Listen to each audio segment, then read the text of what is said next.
हामी आज सुनौलो बजार हुँदै भैरवी मन्दिरको दर्शन गर्दै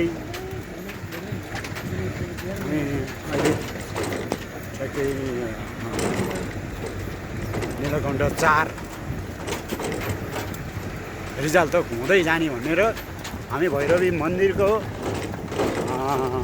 पाउमा आइपुगेका छौँ। हामीले बारी भ्यूहरू हेर्न सकिन्छ, कति रमाइलो छ। आज खुलेको दिन छ, धेरै रमाइलो देखिया छ।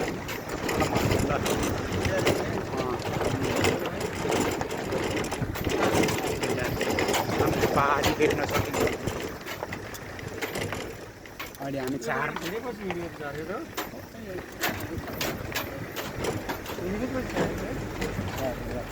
बाटो चाहिँ अलि अप्ठ्यारो छ, भिड छ।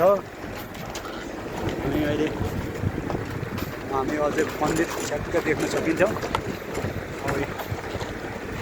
अब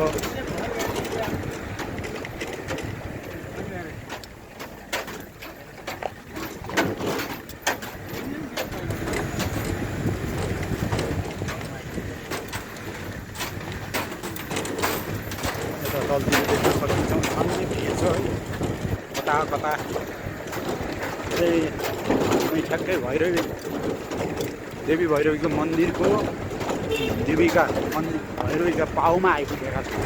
भगवानको जय होस्, देवी भैरवी माईको जय।